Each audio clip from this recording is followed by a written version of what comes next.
Namaste. Sindhu from RC Cochin. ഇന്ന് BSOC 132 അതിലെ sociology of India unit 4 ആണ് നമ്മൾ ചർച്ച ചെയ്യുന്നത്. യൂണിറ്റ് 4 കാസ്റ്റ് സിസ്റ്റത്തെ കുറിച്ചിട്ടുള്ളതാണ്. മറ്റു യൂണിറ്റുകളിൽ ഇന്ത്യയിലെ പരമ്പരാഗതമായ പല കാര്യങ്ങളും നമ്മൾ ചർച്ച ചെയ്യുകയുണ്ടായി. ഇന്ന് ഇന്ത്യയുടെ തന്നെ സോഷ്യോളജിക്കൽ പശ്ചാത്തലത്തിൽ കാസ്റ്റിസം എന്തെന്ന് വിശദമാക്കാനാണ് നമ്മൾ ഒരുങ്ങുന്നത്. കാസ്റ്റ് എന്ന് പറയുന്നത് സമൂഹത്തിൻ്റെ ഒരു വർഗീകരണത്തിന് ഉപയോഗിച്ചിരുന്ന ഒരു സംവിധാനമാണ്. System of social stratification. ഏറെക്കാലത്തോളം ഇന്ത്യ മഹാരാജ്യത്തിലും ഇത്തരത്തിൽ ജാതീയമായ ഒരു വർഗീകരണം നിലനിന്നിരുന്നു. ഇപ്പോഴും ആ സമ്പ്രദായം കുറച്ച് മാറ്റങ്ങളോടുകൂടി തുടരുന്നു എന്നതാണ് സത്യം. അപ്പം അതുകൊണ്ട് തന്നെ ഇന്ത്യൻ സാമൂഹിക പശ്ചാത്തലത്തിൻ്റെ അല്ലെങ്കിൽ സംഘാടനത്തിൻ്റെ വേരുകളിൽ പോലും അടിയുറച്ച് കിടന്നിരുന്ന ഒരു സംഭവമാണ് കാസ്റ്റ് അല്ലെങ്കിൽ ജാതി എന്ന് പറയുന്നത്. അപ്പം ജനനം കൊണ്ട് ഒരാളുടെ ജോലി എന്തായിരിക്കണം, അവരുടെ റാങ്ക് അല്ലെങ്കിൽ സ്ഥാനം എന്തായിരിക്കണം, അവരുടെ വിവാഹം എങ്ങനെയായിരിക്കണം, അവരുടെ സാമൂഹികമായിട്ടുള്ള ബന്ധങ്ങൾ എന്തൊക്കെയായിരിക്കണം എന്നൊക്കെ നിശ്ചയിക്കുന്നത് ഒരു പരിധിവരെ നിശ്ചയിച്ചിരുന്നതും ഒരു പരിധിവരെ ജാതി എന്ന് വിളിക്കപ്പെട്ടിരുന്ന ഈ സംവിധാനമാണ്. അതുകൊണ്ട് തന്നെ നിശ്ചിതമായിട്ടുള്ള ചില നിയമങ്ങളും ചില മൂല്യങ്ങളും അതുപോലെ ചില അനുവാദങ്ങളും പെർമിഷനുകളും ഒക്കെ ഈ ജാതിയുടെ അല്ലെങ്കിൽ കാസ്റ്റ് സമ്പ്രദായത്തിനുള്ളിൽ അല്ലെങ്കിൽ അവരുടെ സാമൂഹികമായിട്ടുള്ള സ്വഭാവത്തിൽ അധിഷ്ഠിതമായിരുന്നു. പൊതുവെ നമ്മൾ ജാതി എന്ന് വിളിക്കുന്ന ഈ കാസ്റ്റ് അത് പരമ്പരാഗതമാണെന്ന് ആണ് സോഷ്യോളജിസ്റ്റുകൾ, സാമൂഹിക ശാസ്ത്രജ്ഞന്മാർ പറയുന്നത്. അത് പരമ്പരാഗതമാണ്. അതുപോലെ തന്നെ ഒരു സ്വവർഗ ഗ്രൂപ്പിൽ നിന്നാണ് ഇത് സംഭവിക്കുന്നത്. ഒരു സ്വവർഗ ഗ്രൂപ്പിനുമായിട്ട് ബന്ധപ്പെട്ടിരിക്കുന്നു. അതുപോലെ തന്നെ ഒരു പ്രത്യേക ഏരിയയിൽ കേന്ദ്രീകരിച്ചിരിക്കുന്ന ഒരു സ്വവർഗത്തിൽപ്പെട്ട ഒരു ഗ്രൂപ്പിൻ്റെ പരമ്പരാഗതമായിട്ടുള്ള ഒരു സ്ഥാനമാണ് ജാതി എന്നാണ് സാമൂഹിക ശാസ്ത്രജ്ഞന്മാർ അതിനെ വിശേഷിപ്പിക്കുന്നത്. അപ്പം തീർച്ചയായും ഇതിനകത്തൊരു പ്രത്യേകത, സ്വാഭാവികമായിട്ടും ഈ ജാതീയ സംവിധാനത്തോട് ചേർന്ന് ഒരു തൊഴിൽ മേഖല കൂടി ചേർക്കപ്പെട്ടിരിക്കുന്നു. അപ്പം ആ തൊഴിൽ മേഖലയുടെ അടിസ്ഥാനത്തിലാണ് എന്ത് സംഭവിക്കുന്നത്? തൊഴിൽ മേഖലയുടെ അടിസ്ഥാനത്തിലാണ് അവരുടെ സ്ഥാനം നിശ്ചയിക്കപ്പെടുന്നത്. അതുപോലെ തന്നെ ഈ ജാതിയിലെ ഉള്ള അവരുടെ ഒരു ബന്ധങ്ങൾ, റിലേഷൻസ് ബിറ്റ്വീൻ കാസ്റ്റ് എന്ന് പറയുന്നത് ചില കാര്യങ്ങളെ ബേസ് ചെയ്തിട്ടുള്ളതാണ്. അതായത് പലപ്പോഴും അത് പൊല്യൂഷൻ ആൻഡ് പ്യൂരിറ്റി എന്ന് പറയുന്ന ഒരു വാക്കിൽ പറയാറുണ്ട്. പൊല്യൂഷൻ അതായത് മലിനമാക്കപ്പെട്ടത്, പ്യൂരിറ്റി പരിശുദ്ധമായത്. അപ്പൊ ജാതിയുടെ വർഗീകരണം എന്ന് പറയുന്നത് ഈ മലീമസമാക്കപ്പെട്ട ഒരു വിഭാഗമെന്നും ശുദ്ധമാക്കപ്പെട്ട മറ്റൊരു വിഭാഗമെന്നും എന്നുള്ള ധാരണയിലും കൂടെ പലപ്പോഴും ഒക്കെ മുമ്പോട്ട് പോകുന്നത് കാണാറുണ്ട്. അതിനെക്കുറിച്ച് നമുക്ക് ചർച്ച ചെയ്യാം. അപ്പൊ തീർച്ചയായും ജാതീയ വ്യവസ്ഥിതിക്കുള്ള ഈ ഒരു നിർവചനമായിട്ട് ഇതിനെ നമുക്ക് കൂട്ടാം. 1962 ശ്രീനിവാസിന്റെ നിർവചനമാണിത്. അപ്പോൾ ഇതിൽ നിന്ന് ഒരു ജാതികളിലെ അല്ലെങ്കിൽ ഒരു ജാതിയുടെ ഘടന എന്ത്, അതിൻ്റെ പ്രവർത്തനങ്ങൾ എന്തൊക്കെയാണ്, ഈ ജാതീയ വ്യവസ്ഥിതിയുടെ പ്രത്യേകതകളെ കുറിച്ചാണ് ഇന്നത്തെ ദിവസം നമ്മൾ ചർച്ച ചെയ്യാൻ പോകുന്നത്. ഇപ്പം സൈദ്ധാന്തികമായിട്ട് പറയുകയാണെങ്കിൽ ഈ ജാതീയ സംവിധാനം എങ്ങനെ ഉണ്ടായി? അല്ലെങ്കിൽ ഇന്നത്തെ ഈ ജാതീയ സംവിധാനത്തിൻ്റെ അതായത് തുടർച്ച, അതിൻ്റെ യഥാർത്ഥത്തിലുള്ള നിലനിൽപ്പ് എന്താണ് തുടങ്ങിയവയെക്കുറിച്ചൊക്കെ നമുക്ക് വളരെ വ്യക്തമായിട്ടൊരു വേർതിരിവ് ഉണ്ടാക്കാനായിട്ട് പ്രയാസമുണ്ട്. കാരണം അത് ഉദാഹരണത്തിന് ഇപ്പം സൈദ്ധാന്തികമായിട്ട് പറയുകയാണെങ്കിൽ വർണ്ണ സിസ്റ്റത്തിൽ നിന്ന്, ചാതുർവർണ്ണയത്തെക്കുറിച്ചൊക്കെ നമ്മൾ കേട്ടിട്ടുണ്ട്. ഈ വർണ്ണ സിസ്റ്റത്തിൽ നിന്നാണ് ജാതീയമായിട്ടുള്ള ഒരു വർഗീകരണം ഇന്ത്യൻ സമൂഹത്തിൽ ഉണ്ടായത് എന്ന് സൈദ്ധാന്തികമായിട്ട് പറയപ്പെടും. ഇനി ഈ സിസ്റ്റത്തിന്റെ ഒരു പ്രത്യേകത, വർണ്ണ എന്ന് പറയുന്ന ഒരു സിസ്റ്റം ആകുമ്പോൾ നിറത്തിനെ ബേസ് ചെയ്തിട്ടുള്ളതാണ്. അപ്പൊ നിറത്തിനെ അധികരിച്ചുകൊണ്ടാണ്, അതിനെ ബന്ധപ്പെടുത്തിക്കൊണ്ടാണ് ഈ വേദിക് കാലഘട്ടത്തിലൊക്കെ നിലനിന്നിരുന്ന ആ നിറം എന്ന് പറയുന്ന ഒരടിസ്ഥാന ഘടകം കൂടി ഇത്തരത്തിലുള്ള ഒരു വർഗീകരണത്തിന് നിദാനമായി എന്ന് പറയേണ്ടിയിരിക്കുന്നു. അപ്പം ഈ നിറമെന്ന അടിസ്ഥാനത്തിൽ ഹിന്ദു സമൂഹത്തിനെ 4 വർണ്ണങ്ങളായിട്ട് തിരിച്ചു. നിറം കൂടുതൽ ഉണ്ട്, അല്ലെങ്കിൽ കൂടുതൽ വെളുത്ത നിറത്തോടു കൂടിയ എന്ന അർത്ഥത്തിലാകണം ആ ഒരു കാര്യങ്ങൾ വന്നത്. പിന്നീട് അത് അതിനോട് ഒത്തുചേർന്ന് അവരുടെ ജോലിയുമായിട്ട് ബന്ധപ്പെട്ട ചില കാര്യങ്ങളും കൂടെ അതിനകത്തേക്ക് വന്നു. അങ്ങനെ വരുമ്പോൾ 4 വർണ്ണങ്ങളിൽ പ്രധാനമായിട്ട് ബ്രാഹ്മിൻസ്, ക്ഷത്രിയർ, വൈശ്യർ, ശൂദ്ര. ബ്രാഹ്മിൻസ്, ക്ഷത്രിയർ, വൈശ്യർ, ശൂദ്രർ. അപ്പോഴും ഒരു 5ാമതൊരു കാറ്റഗറി കിടക്കുകയാണ്, അൺടച്ചബിൾസ്, തൊട്ടുകൂടാത്തവർ അല്ലെങ്കിൽ അടുപ്പിക്കപ്പെടാത്തവർ എന്നുള്ള രീതിയിൽ. Untouchables lie outside the fold of the varna scheme. ഈ വർണ്ണ 4 ചതുർവർണ്ണത്തിന്റെ 4 അതിരുകളിൽ നിന്നും അപ്പുറത്തേക്ക്, 4 ഘടനയിൽ നിന്നും പുറത്തു മാറി വീണ്ടും കുറച്ച് പാർശ്വവൽക്കരിക്കപ്പെട്ട ഒരു വിഭാഗവും ഉണ്ട്. ഇതാണ് ആദ്യം പറഞ്ഞത്. ഒരു സൈദ്ധാന്തികമായിട്ടുള്ള ഈ ജാതീയ സംവിധാനത്തിന്റെ ആവിർഭാവത്തെക്കുറിച്ചും അതിൻ്റെ യഥാർത്ഥത്തിൽ അധിഷ്ഠിതമായിട്ടുള്ള നിലനിൽപ്പിനെ കുറിച്ചും നമുക്ക് വലിയ അതിർവരമ്പുകളില്ല എന്ന് പറഞ്ഞു. അപ്പൊ അതുപോലെ തന്നെ 4 വർണ്ണ സ്കീമിനെ കുറിച്ച് പറഞ്ഞു. അപ്പൊ സ്വാഭാവികമായിട്ടും ജോലികളും ഇതനുസരിച്ച് വ്യത്യാസപ്പെടുകയുണ്ടായി. ജോലി, അതായത് ബ്രാഹ്മണ സമൂഹത്തിൽ പെട്ടവർ ആയിരുന്നു ആ സമയത്ത് ഭരണാധികാരികളായിട്ടുള്ളത്. അതുപോലെ തന്നെ പ്രീസ്ലി, അതായത് പുരോഹിതന്റെ റോള്, വേദം പഠിപ്പിക്കല്, അതായത് ടീച്ചിങ്, അതുപോലെ തന്നെ പ്രീസ്റ്റായിട്ട്, അതുപോലെ തന്നെ ഭരണാധികാരിയൊക്കെ ആയിട്ട് ബ്രാഹ്മണ സമൂഹത്തിൽ ഉള്ള ഒരു വിഭാഗമാണ് വന്നത്.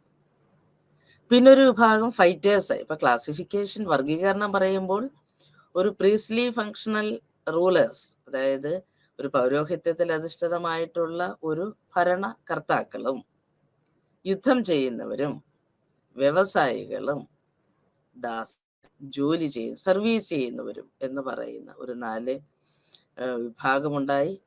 ഇതിൽ എന്തുകൊണ്ടാണ് ഇതൊരു ഇന്ത്യയിലെ മൊത്തത്തിൽ കിടക്കുന്ന ഒരു സംവിധാനമാണ്, അതുകൊണ്ട് തന്നെ ഇതിൽ തന്നെ വിവിധ ജാതികൾ ഉൾപ്പെട്ടു. പ്രത്യേകിച്ച് നമുക്ക് മനസ്സിലാക്കാനുള്ള കാര്യം, ക്ഷത്രിയരാണ് ഇതിൽ ഫൈറ്റേഴ്സ് ആയിട്ട് വന്നത്. ക്ഷത്രിയർ. വൈശ്യ സമൂഹമാണ് കച്ചവടം, വിപണനം, വാണിജ്യം ചെയ്യുന്നവർ എന്നുള്ള അർത്ഥത്തിൽ അവരാണ് സമൂഹം വന്നത്. അതുപോലെ തന്നെ ശൂദ്ര എന്ന് പറയുന്ന സമൂഹമാണ് എന്ത് ചെയ്യുന്നത്, സർവീസ് ചെയ്യുന്നത്. സർവീസ്, മറ്റുള്ളവർക്ക് വേണ്ടുന്ന ജോലികൾ ചെയ്തു കൊടുക്കുന്ന ഒരു സമൂഹമായിട്ട് നിന്നത്. ഇപ്പൊ നമ്മൾ ഋഗ്വേദം പരിശോധിച്ചു കഴിഞ്ഞാൽ, ഋഗ്വേദത്തില് ഈ വർണ്ണ എന്ന സംവിധാനം അല്ലെങ്കിൽ ഈ വർഗീകരണം പുരുഷ സൂക്തത്തിലാണ് കാണപ്പെടുന്നത്. ഋഗ്വേദത്തിലെ പുരുഷ സൂക്തത്തിലാണ് വർണ്ണ എന്ന വർഗീകരണത്തെ കുറിച്ച് കൂടുതൽ, അല്ലെങ്കിൽ അതിന്റെ ആവിർഭാവത്തെ കുറിച്ച് ഒരു ഭാഗം കാണാൻ സാധിക്കുന്നു. അപ്പം ഈ ആദിമ മനുഷ്യനായ പുരുഷ, ആദിമ ഒരു കഥാപാത്രമാണ്. അതിൽ പുരുഷ എന്ന കഥാപാത്രത്തിന്റെ ത്യാഗം, സാക്രിഫൈസിൽ നിന്നും ആണ് ഈ പറയുന്ന 4 വർണ്ണങ്ങൾ ഉണ്ടായതെന്നാണ് പുരാണത്തിൽ പറയുന്നത്. ഐതിഹ്യത്തിലൊക്കെ പറയുന്നത് അങ്ങനെയാണ്. അപ്പൊ ഈ പുരുഷ എന്ന കഥാപാത്രത്തിന്റെ സാക്രിഫൈസോട് ശേഷം, അല്ലെങ്കിൽ ത്യാഗത്തിന് ശേഷം, ജീവൻ ത്യജിച്ചതിന് ശേഷം അതിന്റെ വായിൽ നിന്നും ബ്രാഹ്മണൻ ഉണ്ടായി എന്ന് പറയും. കൈകളിൽ നിന്ന് ക്ഷത്രിയനും, തുടകളിൽ നിന്ന് വൈശ്യനും, കാൽപാദങ്ങളിൽ നിന്ന് ശൂദ്രനും വന്നു എന്നാണ് ഇതിന്റെ ഐതിഹ്യം പറയുന്നത്. അപ്പൊ ഈ 4 വർണ്ണങ്ങളും ഉണ്ടായത് ഈ ഐതിഹ്യത്തിന്റെ അടിസ്ഥാനത്തിൽ 4 വർണ്ണങ്ങളും എങ്ങനെ ഉണ്ടായി എന്ന് ഋഗ്വേദം സമർത്ഥിക്കുന്നത് അല്ലെങ്കിൽ വിവക്ഷിക്കുന്നത് പുരുഷ സൂക്തത്തിൽ ഇപ്രകാരമാണ്. അതുകൊണ്ട് തന്നെ വായിൽ നിന്ന് വന്നവർ എന്നുള്ള അർത്ഥത്തിലാവാം അവർക്ക് ടീച്ചിങ്, അധ്യാപനം, അല്ലെങ്കിൽ വേദപഠനം, പൂജ, ഭരണകർത്താക്കൾ തുടങ്ങിയ ജോലികളിലേക്ക് തിരികെ. കൈകളിൽ നിന്ന് വന്നതുകൊണ്ടാണ് ക്ഷത്രിയന് യുദ്ധം ചെയ്യുക, രാജ്യസംരക്ഷണം എന്ന് പറയുന്ന ഒരു ഭാഗം കിട്ടിയത്. 2 കാലുകളുടെ ഭാഗത്തു നിന്നും വന്നതുകൊണ്ട് ഒരു മനുഷ്യന്റെ ഒരു സംവിധാനത്തിനെ താങ്ങി നിർത്തുന്നത് എന്നുള്ള അർത്ഥത്തിൽ വിപണനം അല്ലെങ്കിൽ വാണിജ്യം, അതാണ് ഏറ്റവും നല്ല ഒരു നിലനിൽപ്പ് എന്നുള്ള അർത്ഥത്തിൽ അവരിലേക്ക് വാണിജ്യവും വ്യവസായവും കൊടുക്കപ്പെടുകയും, കാൽപാദത്തിൽ നിന്ന് വന്നതുകൊണ്ട് ഈ മറ്റ് 3 കൂട്ടരെയും സേവിക്കുക എന്ന് പറയുന്ന ഒരു സ്ഥാനമായിരുന്നു ശൂദ്ര വിഭാഗത്തിലുള്ളവർക്ക് കിട്ടിയത്. ഇനി ഈ കാസ്റ്റ് സിസ്റ്റത്തിന്റെ വിവിധ പ്രത്യേകതകൾ നമുക്കൊന്ന് നോക്കാം. ഖുറെ 1962 എമിനന്റ് സോഷ്യോളജിസ്റ്റ് ആയിട്ടുള്ള ഖുറെയാണ് 6 തരം പ്രത്യേകതകൾ ഈ കാസ്റ്റ് സിസ്റ്റത്തിന് ഉണ്ട് എന്ന് കണ്ടെത്തി. അത് ഓരോന്നായിട്ട് നമുക്ക് ചർച്ച ചെയ്യാം. അതിൽ ഒന്നാമത്തതെന്ന് പറയുന്നത് സെഗ്മെന്റൽ ഡിവിഷൻ ഓഫ് സൊസൈറ്റി. എന്താണ് ഈ segmental division of society? Hindu സമൂഹം എന്ന് പറയുന്നത് വിവിധ തരത്തിലുള്ള ജാതികളായിട്ട് തിരിക്കുന്നു. അപ്പം ഈ ജാതികളായിട്ട് തിരിക്കപ്പെട്ടിരിക്കുന്നു. ഇനി ഈ ജാതിയുടെ മെമ്പർഷിപ്പ് എന്ന് പറയുന്നത് എങ്ങനെയാണ്? ജന്മം കൊണ്ടാണ്. അതുകൊണ്ട് തന്നെ ആ ഒരു വ്യക്തിക്ക് ഒരിക്കലും തൻ്റെ ജാതി സെലക്ട് ചെയ്യാനുള്ള ഒരു അവസരമില്ല, അതിനകത്തേക്ക് കയറി പറ്റുവാനുള്ള ഒരു അവസരമില്ല. അതുകൊണ്ടാണ് കാസ്റ്റ് സ്റ്റാറ്റസിനെ നമ്മൾ അസ്ക്രൈബ്ഡ് എന്ന് പറയുന്നത്. അസ്ക്രൈബ്ഡ് സ്റ്റാറ്റസ് എന്ന് പറയുന്നത് അതായത് ജന്മം കൊണ്ട് സ്വായത്തമാക്കിയ ഒരു സ്ഥാനം, അസ്ക്രൈബ്ഡ് സ്റ്റാറ്റസ്. അപ്പൊ ഇതാണ് ഹിന്ദു സമൂഹത്തിന്റെ ഈ ജാതീയ സംവിധാനത്തിലെ ഏറ്റവും പ്രധാനമായ ഒരു ക്യാരക്ടറിസ്റ്റിക്സ് എന്ന് വെച്ച് കഴിഞ്ഞാൽ, സമൂഹത്തിനെ ഇത്തരത്തിലുള്ള കാസ്റ്റുകളായിട്ട് വിഭജിക്കുമ്പോൾ ഓരോ കാസ്റ്റിലുള്ളവരും അതാത് അവരുടെ ജന്മം കൊണ്ട് ആ കാസ്റ്റ് എന്താണോ വിവക്ഷിക്കുന്നത് അതിൻ്റെതായിട്ടുള്ള ഒരു സ്ഥാനം ജന്മം കൊണ്ട് നേടിയെടുക്കുന്നു. ഇത്തരത്തിലുള്ള ഒരു വർഗീകരണമാണ് ഇന്ത്യയിലെ ഹിന്ദു സമൂഹത്തിൽ ഉണ്ടായിട്ടുള്ളത്. ഇനി രണ്ടാമത്തത് ഹൈറാർക്കിയാണ്. അപ്പം ഹൈറാർക്കി എന്ന് പറയുന്നതിനെ കുറിച്ച് പറയുമ്പോൾ നമ്മൾ ഒരു സാമൂഹികമായിട്ടുള്ള ഒരു പ്രിഫറൻസിനെ കുറിച്ച് പറയണം. അപ്പം നമ്മുടെ സ്വാഭാവികമായിട്ട് നമ്മുടെ സമൂഹത്തിൽ ആചാരപരമായിട്ടൊക്കെ ഇത്തരത്തിലുള്ള ചില ഹൈറാർക്കികൾ നിലനിൽക്കുന്നുണ്ട്. അപ്പൊ അതിന്റെ അടിസ്ഥാനത്തിലാണ് ഒന്ന് വലുതെന്നും ഒന്ന് ചെറുതെന്നും പറയുന്നത്. വലുത് ചെറുത് എന്നുള്ളത് ഉയർന്നത് താഴ്ന്നതെന്നും എന്നുള്ള അർത്ഥത്തിലാണ് ഉപയോഗിക്കുന്നത്. Superiority and inferiority.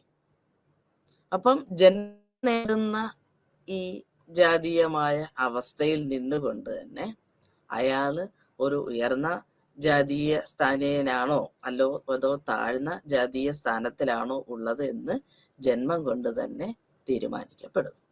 അപ്പൊ ആ ജന്മം കൊണ്ട് തന്നെ സ്വീകരിച്ച ആ ജാതീയമായ വ്യവസ്ഥിതിയുടെ സ്ഥാനത്തിൽ നിന്നുകൊണ്ടാണ് ഒരു വ്യക്തി തൻ്റെ ജീവിതത്തിന്റെ പുതിയ മേഖലകളിലേക്ക് പോകുന്നത്. അത് തന്നെയാണ് അവരുടെ റാങ്കിങ്, എന്താണ് അവരുടെ സമൂഹത്തിലുള്ള സ്ഥാനമെന്ന് തീരുമാനിക്കുന്നത്. അപ്പൊ അതുകൊണ്ട് തന്നെ ബ്രാഹ്മിൻസ് ആണ് ഈ സമൂഹത്തിലെ ഏറ്റവും ഉയർന്ന സ്ഥാനത്തേക്ക് അവരോധിക്കപ്പെട്ടത്. പ്രത്യേകിച്ചും ആചാരപരമായിട്ട് വളരെ പ്യുവർ, വളരെ ശുദ്ധമാണ്, സുപ്രീമാണ്, ഏറ്റവും ഉന്നതമാണ് എന്നുള്ള രീതിയിൽ, എന്നുള്ള അർത്ഥത്തിൽ ബ്രാഹ്മിൻസ് ഏറ്റവും ഉയർന്ന തലത്തിലേക്ക് സമൂഹത്തിന്റെ ഈ ഹൈറാർക്കിയിൽ അല്ലെങ്കിൽ വർഗീകരണത്തിൽ ക്രമീകരിക്കപ്പെട്ടു. ഇനി മറ്റ് എന്നാൽ പിന്നെ നോക്കുമ്പോൾ ഓരോരുത്തർക്ക് ക്ഷത്രിയരുടെ സ്ഥാനം വേറെ, ഒന്ന് തൊട്ട് താഴെ, അതിന് താഴെ വൈശ്യരുടെ സ്ഥാനം, അതിന് താഴെ ശൂദ്രരുടെ സ്ഥാനം. അപ്പൊ ഈ Untouchables considered most impure. Untouchable അപ്പോഴും നമ്മൾ നേരത്തെ പറഞ്ഞു, വർണ്ണ സിസ്റ്റത്തിന്റെ 4 വിഭാഗത്തിലും പെടാതെയും കുറച്ച് ആൾക്കാർ അവശേഷിക്കപ്പെട്ടു എന്ന് പറഞ്ഞു. അപ്പൊ അൺടച്ചബിൾസ് കുറച്ച് വളരെയധികം ഇത്തരത്തിലുള്ള ദാസൻ എന്ന് പറയുന്ന അർത്ഥത്തിൽ നമ്മുടെ ശൂദ്ര വിഭാഗത്തിലുള്ളവരും ഇതേ കൂട്ടത്തിൽ തന്നെയാണ് പലപ്പോഴും കരുതപ്പെട്ടിട്ടുള്ളത്. അപ്പൊ ഈ അൺടച്ചബിൾസ് വളരെ ഇംപ്യൂർ ആണ്, അല്ലെങ്കിൽ നമ്മുടെ ഹൈറാർക്കിയിൽ ഏറ്റവും താഴത്തെ നിലയിലാണ് അവരുള്ളത് എന്നാണ് വിവക്ഷിച്ചത്.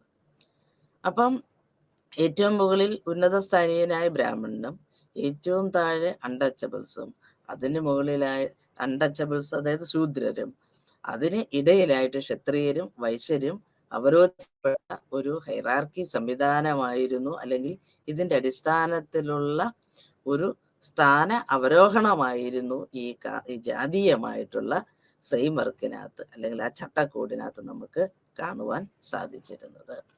ഇനി മൂന്നാമത്തെ ഒരു ഘടകം എന്ന് പറയുന്നത് restrictions on feeding and social interaction. നിയന്ത്രണങ്ങൾ ഉണ്ടായിരുന്നു. പരസ്പരം ഭക്ഷണം കഴിക്കുന്നതിനും കൊടുക്കുന്നതിനും സാമൂഹികമായി ഇടപെടുന്നതിനും ധാരാളം വിലക്കുകൾ നേരിട്ടിരുന്ന ഒരു കാലഘട്ടമായിരുന്നു. ഇപ്പോൾ കാലത്തിനനുസരിച്ച് പുരോഗതിക്കനുസരിച്ച് മാറ്റങ്ങൾ ധാരാളം വന്നിട്ടുണ്ട്. എന്നാലും ഇന്ത്യയുടെ ചരിത്രത്തിൽ വളരെ പ്രത്യേകമായി അങ്കിതം ചെയ്യപ്പെട്ടിട്ടുള്ള ഒരു ഭാഗം തന്നെയാണ്. അപ്പൊ ഇതില് ഭക്ഷണത്തെ കുറിച്ച് പറയുമ്പോൾ നമ്മളെപ്പോഴും ഒരു സാമൂഹികമായിട്ടുള്ള ഒരു ഇടപെടലുകൾ, അതായത് വിവിധ ജാതികൾ തമ്മിൽ സാമൂഹികമായ എത്രമാത്രം ഇടപെടലുകൾ ഉണ്ടായിരുന്നു എന്ന് നോക്കുമ്പോൾ പലതും പരിശോധിക്കുമ്പോൾ നമുക്ക് മനസ്സിലാക്കാൻ പറ്റുന്നുണ്ട്. പ്യുവർ അല്ലെങ്കിൽ ഇംപ്യുവർ, മലിനമായത് ശുദ്ധമായത് എന്ന ഒരു വേർതിരിവ് അവിടെ ഉണ്ടായിരുന്നതിനാൽ ഈ വേർതിരിവുകൾ ഭക്ഷണത്തിന് പരസ്പരം പങ്കുവയ്ക്കുന്നതിനും അല്ലെങ്കിൽ മറ്റുള്ളവരിൽ നിന്ന് ഭക്ഷണം സ്വീകരിക്കുന്നതിനും കൊടുക്കുന്നതിനും ഒക്കെ ഒരു തടസ്സമായിട്ട് നിന്നിരുന്നു. അപ്പം ഇത്തരത്തിലുള്ള തടസ്സങ്ങൾ, ഭക്ഷണം ഒരുമിച്ച് കഴിക്കുന്ന തടസ്സം, അപ്പം ഒരു ബ്രാഹ്മണ സമൂഹത്തിലുള്ള ഒരാൾക്ക് പക്ക ഫുഡ് എന്ന് പറയും. അതായത് നെയ്യിൽ പ്രിപ്പയർ ചെയ്ത ഉണ്ടാക്കിയ ഭക്ഷണത്തിനെയാണ് അവർ പക്ക ഫുഡ് എന്ന് പറഞ്ഞത്. നല്ലത്, പക്ക എന്ന നല്ലത്. അപ്പൊ അവർക്ക് ഈ നെയ്യിൽ പ്രിപ്പയർ ചെയ്ത ഭക്ഷണം ഏത് സമൂഹത്തിൽ നിന്നും സ്വീകരിക്കാം, കുഴപ്പമില്ല. ഏത് സമൂഹവും ആരുണ്ടാക്കി കൊടുത്താലും നെയ്യിലാണ് പ്രിപ്പയർ ചെയ്ത് കൊടുക്കുന്നതെങ്കിൽ അവർക്കത് കഴിക്കുന്നതിന് ബുദ്ധിമുട്ടില്ല. എന്നാൽ കച്ച ഫുഡ് കഴിക്കാൻ പാടില്ല. കച്ച, എന്തുകൊണ്ട് ഈ കച്ച പക്ക കച്ച നമ്മൾ, അപ്പൊ ഈ ഇതിന്റെ പ്രത്യേകത എന്ന് വെച്ച് കഴിഞ്ഞാൽ വെള്ളത്തില് മറ്റ് അതായത് പക്ക, അപ്പം മറ്റ് ജാതിയിൽപ്പെട്ട ആൾക്കാർ ഉണ്ടാക്കിയ വെള്ളത്തിൽ നിർമ്മിച്ച അല്ലെങ്കിൽ പാകപ്പെടുത്തിയ ഭക്ഷണം അവർക്ക് കച്ച അല്ലെങ്കിൽ മലിനമായിരുന്നു. അപ്പൊ ഈ പൊല്യൂഷൻ അല്ലെങ്കിൽ മലിനമാക്കൽ അല്ലെങ്കിൽ മലീമസം എന്ന് പറയുന്ന അല്ലെങ്കിൽ ശുദ്ധതയും അശുദ്ധതയും തമ്മിലുള്ള ഒരു പ്രത്യേകതകൾ, വളരെയധികം റെസ്ട്രിക്ഷൻസ്, അതായത് ഈ സമൂഹത്തിലുള്ള വിവിധ ജാതിയിൽപ്പെട്ട ആൾക്കാർ പരസ്പരം ഇടപെടുന്നതിൽ വളരെയധികം തടസ്സം നിന്നിരുന്ന ഒരു കാര്യമായിട്ടാണ് നമുക്ക് ചരിത്രത്തിൽ നിന്നും കാണുവാൻ സാധിക്കുന്നത്. ഇനി നാലാമത്തെ ഒരു ഭാഗം എന്ന് പറഞ്ഞാൽ civil and religious disabilities and privilege of different sections. ഇത് നമുക്ക് പറയാനുള്ളത് ഈ പൊല്യൂഷനും പ്യൂരിറ്റിയെ കുറിച്ചും തന്നെ പറയുന്ന സമയത്ത്, അപ്പം പല ജാതി വിഭാഗക്കാരും അവരുടേതായിട്ടുള്ള ചില ആചാര അനുഷ്ഠാനങ്ങൾ പാലിച്ചിരുന്നു.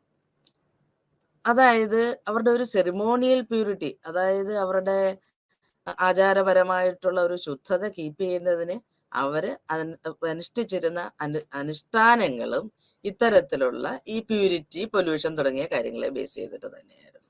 ശുദ്ധത, മലീമസമാക്കൽ തുടങ്ങിയ കാര്യങ്ങൾ അതിനകത്തും ഉണ്ടായിരുന്നു. അപ്പൊ അതിനെ അടിസ്ഥാനമാക്കിയായിരുന്നു, അതായത് ശുദ്ധത കൂടുതൽ പ്രാമുഖ്യം കൊടുക്കുന്നവര് അവരുടെ ആചാര അനുഷ്ഠാനങ്ങളിൽ എല്ലാ കാര്യങ്ങളിലും ഇത്തരത്തിലുള്ള ഒരു ശുദ്ധതയ്ക്ക് കൂടുതൽ ഇമ്പോർട്ടൻസ് കൊടുക്കുന്ന ഒരു ആചാര രീതിയിലേക്ക് പോയിരുന്നു. ഇനി ആചാരപരമായിട്ട് ഇമ്പ്യൂർ ആണ് അല്ലെങ്കിൽ അശുദ്ധരാണെന്ന് പറയുന്നവർക്ക് അവര് പലതരത്തിൽ manifold ഡിസബിലിറ്റീസ്, അതായത് പബ്ലിക് റോഡ്, അപ്പൊ അന്നത്തെ കാലഘട്ടത്തിൽ പൊതു നിരത്തുകൾ ഉപയോഗിക്കാൻ അവർക്ക്, അതായത് അവർക്ക് ശുദ്ധതയില്ല എന്നുള്ളത് കൊണ്ടാണ് പൊതു നിരത്തുകൾ ഉപയോഗിക്കാൻ സാധിക്കുന്നുണ്ടായിരുന്നില്ല, പൊതു കിണറുകൾ ഉപയോഗിക്കാൻ പറ്റുന്നുണ്ടായിരുന്നില്ല. ഈവൻ ഹിന്ദുവായിട്ട് കൂടി ഹിന്ദുവിന്റെ അമ്പലങ്ങളിൽ പോലും പ്രവേശിക്കാൻ പറ്റുന്നില്ല. ഇപ്പൊ ചില ജാതീയ സംവിധാനങ്ങൾ, ജാതികളെ കുറിച്ച് പറയുമ്പോൾ അവരുടെ നിഴല് പോലും പതിക്കുന്നത് ഭയങ്കര മലീമസമാണെന്ന് ചിന്തിച്ചിരുന്ന ഒരു കാലഘട്ടമായിരുന്നു ഇന്ത്യയുടെ ചരിത്രത്തിന്റെ ഏടുകളിൽ മലീമസമാക്കപ്പെട്ട് കിടന്നിരുന്നതെന്ന് തന്നെ നമ്മൾ വിചാരിക്കണം. അപ്പൊ ശരിക്കും ഇത് പറയുമ്പോൾ തമിഴ്നാട്ടിലേക്കുള്ള ഷനാസ് എന്ന് പറയുന്ന ഒരു സമൂഹമുണ്ട്. ഷനാർ, അവരെയാണ് ടോഡി ടേപ്പേഴ്സ് പറയും. ടോഡി ടേപ്പേഴ്സ് ഇങ്ങനെ എടുക്കുന്നവർ. അവര് 24 അടി ദൂരെ ആയിരിക്കണം, ബ്രാഹ്മണ സമുദായത്തിൽ നിന്നും 24 അടി ദൂരെ ആയിരിക്കണം അവര് നിൽക്കാൻ എന്നുണ്ടായത്. അപ്പൊ അവരുടെ നിഴല് പോലും കാണുന്നത് ഭയങ്കര പ്രശ്നമാണ് എന്നുള്ളതായിരുന്നു പ്രശ്നം. ഈ ടോഡിക്ക് അയിത്തമുണ്ടായിരുന്നോ എന്നുള്ളത് ചരിത്രത്തിന്റെ ഏടുകൾ പരിശോധിക്കേണ്ടിയിരിക്കുന്നു. അത് എടുത്തുകൊണ്ടുവരുന്ന ഷനാറിന് എന്തായാലും 24 അടി ദൂരെ മാറി നിന്നിട്ട് മാത്രമേ ബ്രാഹ്മണ സമൂഹത്തിന്റെ അടുത്തുനിന്ന് മാറി നിൽക്കേണ്ടി വരും.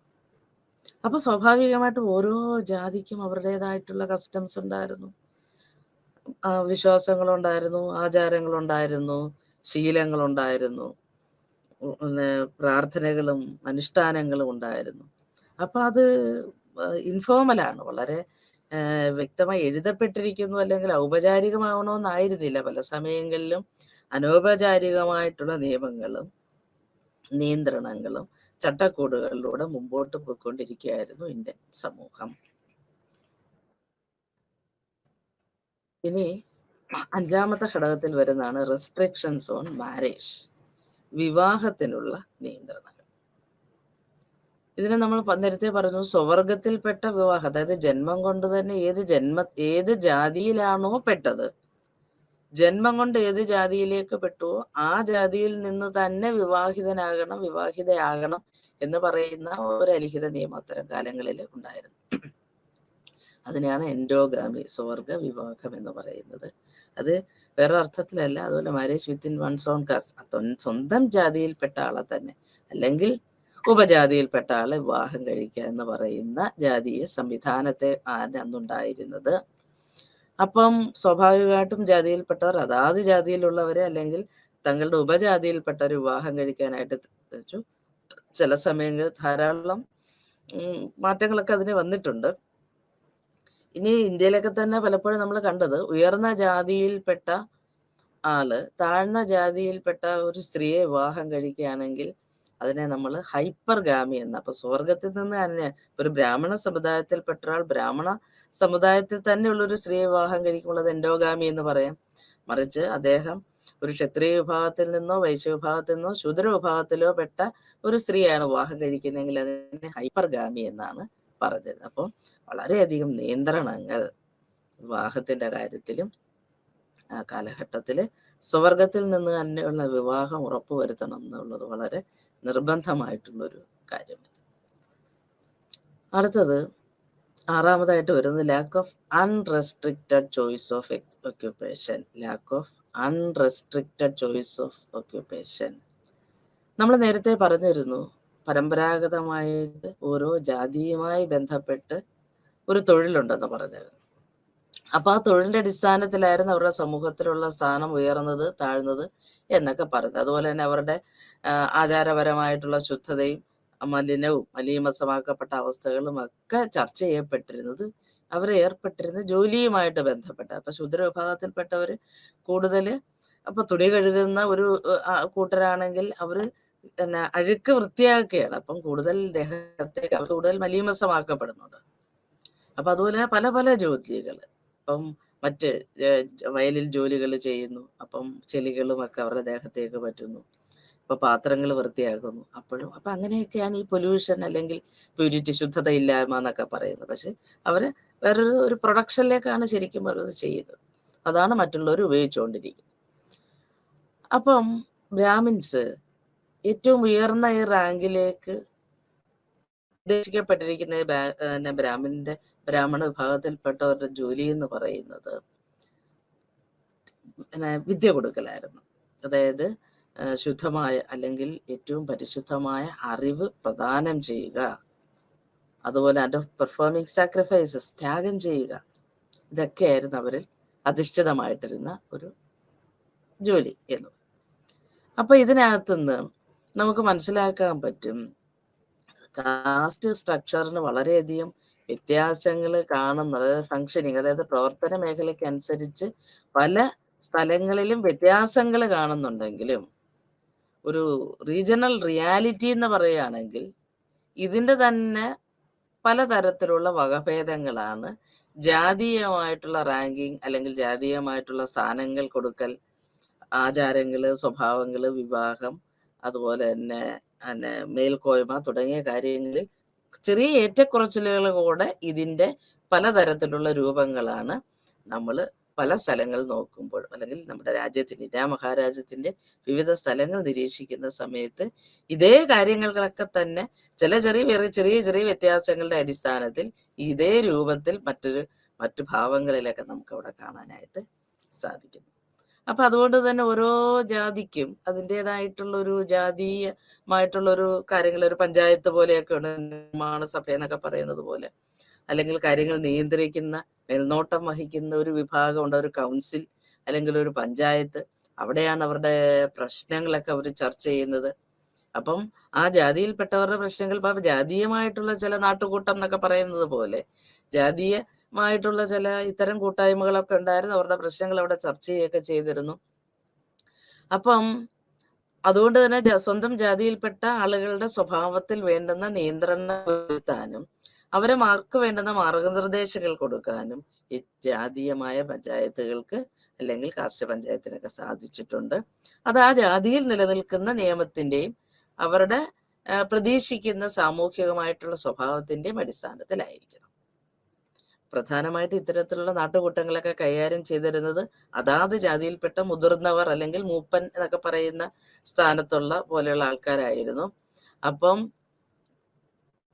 അവര് വേണമെങ്കിൽ ചെയ്യാന്ന് വെച്ചാൽ അവരെ പുറത്താക്കാൻ വരെയുള്ള ഒരു അധികാരം അവർക്കുണ്ടായിരുന്നു. ആ ജാതിയിൽ നിന്ന് തന്നെ, അല്ലെങ്കിൽ ആ സമൂഹത്തിന്റെ പശ്ചാത്തലത്തിൽ നിന്ന് തന്നെ, കെട്ടുറപ്പിൽ നിന്ന് തന്നെ പുറന്തള്ളാനുള്ള അവകാശം പോലും അധികാരം പോലും ഉണ്ടായിരുന്ന നാട്ടുകൂട്ടങ്ങളും അല്ലെങ്കിൽ ഈ ജാതീയ പഞ്ചായത്തുകളും ഇങ്ങനെയുള്ള സംവിധാനങ്ങളും ഒക്കെ അവിടെ ഉണ്ടായിരുന്നു.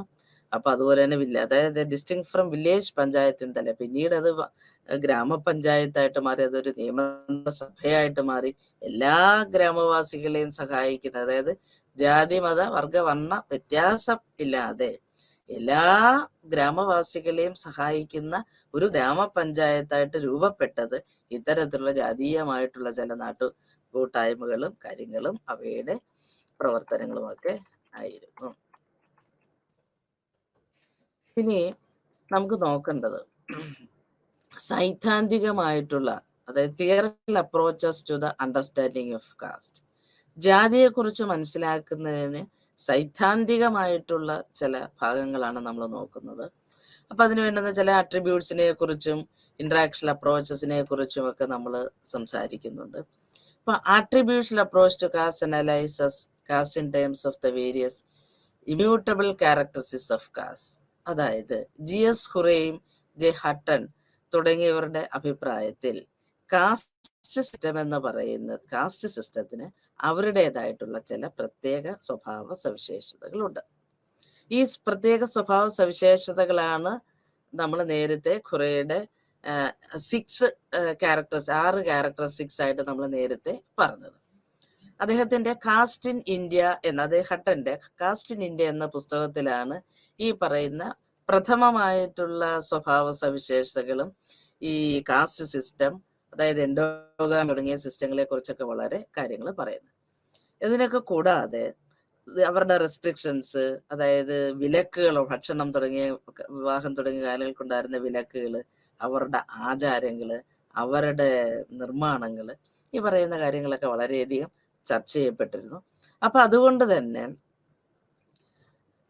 ഈ മറ്റ് ജാതീയമായ വ്യവസ്ഥകളുമായിട്ട് അല്ലെങ്കിൽ ജാതി സംവിധാനങ്ങളുമായിട്ടൊക്കെ ഇടപെടുന്നുണ്ടെങ്കിൽ പോലും സ്വന്തം ജാതിയിൽ നിലനിന്നിരുന്ന ഇത്തരം റെസ്ട്രിക്ഷൻസും ആചാരങ്ങളും അനുഷ്ഠാനങ്ങളും അതിന്റെ നിയമനിർമ്മാണങ്ങളൊന്നും വയലേറ്റ് ചെയ്യാതെയാണ് വിവിധ ജാതിയിൽപ്പെട്ടവരും ഒരുമിച്ച് ജീവിച്ചത്. അതുപോലെ തന്നെ ഹട്ടൻ പറയുന്നത് food, taking cooked food from other than their own caste. Hutton is a taboo on taking cooked from other than their own caste. Srinivasan പറയുന്നു, അതായത് relations arising between castes on the basis of their attributes thus introduces a dynamic aspect of caste identity. അപ്പം ഭക്ഷണം സ്വീകരിക്കുന്നതിന്, ഭക്ഷണം മറ്റുള്ളവർ എടുക്കുന്നതിനും ഒക്കെ ചില അടിസ്ഥാനപരമായിട്ടുള്ള ചില ആചാരങ്ങളും കാര്യങ്ങളും ഒക്കെ ഉണ്ടാക്കി വെച്ചിരുന്നു. ഇനി അത് നമ്മൾ ആട്രിബ്യൂട്ട്സിനെ ബേസ് ചെയ്തിട്ടാണ്, സ്വഭാവ സവിശേഷതകളെ വെച്ചിട്ടാണ് പറയുന്നതെങ്കിൽ, ഇൻട്രാക്ഷൻ അപ്രോച്ചിനെ ബേസ് ചെയ്തിട്ട് പറയുകയാണെങ്കിൽ എങ്ങനെയാണ് ജാതികൾ റാങ്ക് ചെയ്തത്, അതായത് ഓരോരുത്തരിൽ നിന്നും വ്യത്യസ്തമായിട്ട് എങ്ങനെയാണ് ഒരു ലോക്കൽ കോണ്ടെക്സ്റ്റിൽ അവര് വർഗീകരിക്കപ്പെട്ടത്.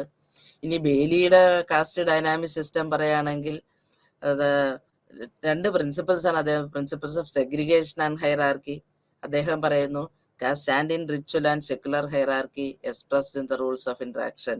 അപ്പൊ caste stand in ritual and secular hierarchy, ഇനി ആചാരാനുഷ്ഠാനങ്ങളിലും മതപരമായിട്ടുള്ള ഹൈറാർക്കിയും ഒക്കെ എക്സ്പ്രസ് ചെയ്തിരുന്നു. അതായത് ഇന്ററാക്ഷനിലും, അതായത് പരസ്പരമുള്ള ആശയ സംവേദനത്തിൽ പോലും ഇതൊക്കെ ഉണ്ടായിരുന്നു.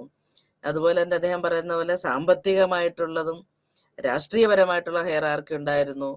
അതുപോലെ റിലീജിയസ് സിസ്റ്റത്തിന്, അതുപോലെ ritual system overlaps the political and economic system. ഈ പറയുന്ന കാര്യങ്ങൾ സാമ്പത്തികവും രാഷ്ട്രീയവുമായ കാര്യങ്ങളെ ബാധിച്ചിരുന്നു. അപ്പൊ അദ്ദേഹം പറയുന്ന ഒരു കാര്യം, വില്ലേജ് ബിസിപ്പര ഒറീസയിലെ കാര്യങ്ങളെ വെച്ചിട്ടാണ് അദ്ദേഹം പറയുന്നത്, അതായത് ബിസിപ്പാര is changed and becomes more fluid after independence when the Kshatriyas lost much of their land. കണ്ടോ, അവിടുത്തെ രീതികൾക്കൊക്കെ കുറച്ച് മാറ്റം വന്നു. ബിസിപ്പാര, അതായത് ഒറീസയിലെ ബിസിപ്പാര കാര്യങ്ങൾ നോക്കുന്ന സമയത്ത് ഇത്തരത്തിലുള്ള റെസ്ട്രിക്ഷൻസ്, ഇന്ററാക്ഷൻസ് ഒക്കെ കുറച്ചുകൂടെ ഒരു ഭയങ്കര ഫ്ലെക്സിബിളായി സ്വാതന്ത്ര്യത്തിന് ശേഷം. കാരണം ക്ഷത്രിയർക്കൊക്കെ ധാരാളം ഭൂമിയൊക്കെ അവിടെ നഷ്ടപ്പെട്ടു. അപ്പൊ down slide in the ritual ranking as well. അപ്പം ഭൂമി നഷ്ടപ്പെട്ടപ്പോഴെന്തായി, അവരുടെ സ്ഥാനത്തിന് ഇച്ചിരി കുറവ് വന്നു. അപ്പം അത് എന്ത് പറ്റി, ആ നേരത്തെ ഉണ്ടായിരുന്ന സ്വത്തിന്റെ അടിസ്ഥാനത്തിൽ കിട്ടിയിരുന്ന ഒരു മേൽക്കോയ്മ സ്വത്ത് നഷ്ടപ്പെട്ടപ്പോൾ ഇല്ലാതെ വന്നു. അപ്പൊ സ്വാഭാവികമായിട്ടും മറ്റ് ജാതികളുമായിട്ട് കുറച്ചുകൂടി ഇന്ററാക്ട് ചെയ്യാനായിട്ട് തുടങ്ങി. അപ്പൊ ഇന്ററാക്ഷൻ പാറ്റേണിൽ വ്യത്യാസം, അപ്പൊ അക്സെപ്റ്റൻസ് വന്നു. അപ്പം അവരിൽ നിന്ന് ഭക്ഷണം സ്വീകരിക്കലായി, ചിലരിൽ നിന്ന് ഭക്ഷണം സ്വീകരിക്കാൻ തുടങ്ങി. അതുപോലെ തന്നെ ചില ഭക്ഷണങ്ങൾ സ്വീകരിക്കാത്ത സിറ്റുവേഷൻസും ഒക്കെ മാറ്റങ്ങൾ വന്നുണ്ട് എന്നുള്ളതാണ് അതിന്റെ അർത്ഥം. അതുപോലെ മാരിയറ്റ് പറയുന്ന ഒരു കാര്യം എന്ന് വെച്ച് കഴിഞ്ഞാൽ, റിച്വൽ ഇന്ററാക്ഷനകത്ത് എക്കണോമിക് ആൻഡ് പൊളിറ്റിക്കൽ ഹൈറാർക്കിയെ കുറിച്ചാണ് അദ്ദേഹം പറയുന്നത്. അപ്പം ഈ എക്കണോമിക് ആൻഡ് പൊളിറ്റിക്കൽ ഹൈറാർക്കീസും പല സമയങ്ങളിലും കോയിൻസൈഡ് ചെയ്യാൻ തുടങ്ങി. അപ്പൊ അതിനകത്ത് എന്താ പറ്റി, ritual and non ritual hierarchies affect the ranking in the caste. അപ്പൊ എന്ത് പറ്റി, മറ്റ് ആചാരപരമായിട്ടുള്ള ഹൈറാർക്കികൾക്ക് അല്ലെങ്കിൽ മറ്റ് അട്രിബ്യൂട്ടുള്ള ഹൈറാർക്കീസിനൊക്കെ മാറ്റം വരുന്നു. അപ്പൊ പണം, അതായത് ഇപ്പൊ ഒരു വ്യവസായത്തിലൂടെ ഒരു വൈശ്യ സമൂഹത്തിൽപ്പെട്ട ഒരാള് ഒരു എക്കണോമിക് സ്റ്റെബിലിറ്റിയിലേക്ക് അല്ലെങ്കിൽ ഉയർന്ന ഒരു സാമ്പത്തിക നിലയിലേക്ക് എത്തുമ്പോൾ അവരുടെ റാങ്കിന് വ്യത്യാസം വന്നു. അപ്പൊ റാങ്ക് നിശ്ചയിക്കുന്ന ഒരു ഘടകത്തിനകത്ത് സാമ്പത്തികവും പിന്നെ രാഷ്ട്രീയപരമായിട്ടുള്ള നേട്ടങ്ങളും അവരുടെ പ്രവർത്തനങ്ങളും സംഭാവനകളും ഒക്കെ കൺസിഡർ ചെയ്യപ്പെടുമ്പോൾ സ്വാഭാവികമായിട്ടും കുറച്ചും കൂടെ ഈ നിലവിലുണ്ടായിരുന്ന ജാതീയമായിട്ടുള്ള വേർതിരിവുകൾക്ക് കുറച്ച് വ്യത്യാസം വരികയും കുറച്ചുകൂടി ഇന്ററാക്ഷൻ, ഇടപെടലുകൾ സാധ്യമായി തുടങ്ങുകയും ചെയ്തു. പിന്നെ മറ്റൊരു ഡൂമണ്ടിന്റെ ചില പ്രത്യേകതകളൊക്കെ അദ്ദേഹം പറയുന്നുണ്ട്. കാസ്റ്റ് റാങ്കിങ് ആൻഡ് ഐഡന്റിറ്റിയിൽ അദ്ദേഹം പറയുന്നത്, ഇപ്പം പറയുകയാണെങ്കിൽ ഒരു special type of inequality and hierarchy is the essential value underline the caste system. It is the value that integrates Hindu society. അപ്പൊ അവര് പറയുന്ന ഇത്തരത്തിലുള്ള ഒരു ഹിഡൻ ആയിട്ട് വളരെ മാറ്റാൻ പറ്റാത്ത തരത്തിലുള്ള ഒരു ഇൻഇക്വാലിറ്റിയും ഹൈറാർക്കിയും ഇന്ത്യൻ ഹിന്ദു സമൂഹത്തിലുണ്ട്, ഈ കാസ്റ്റ് സിസ്റ്റത്തിനകത്തുണ്ട്. ഇതെല്ലാം കൂടെ ചേർന്നിട്ടാണ് ഹിന്ദു സമൂഹം ഇങ്ങനെ ഉണ്ടായിട്ടുള്ളത്.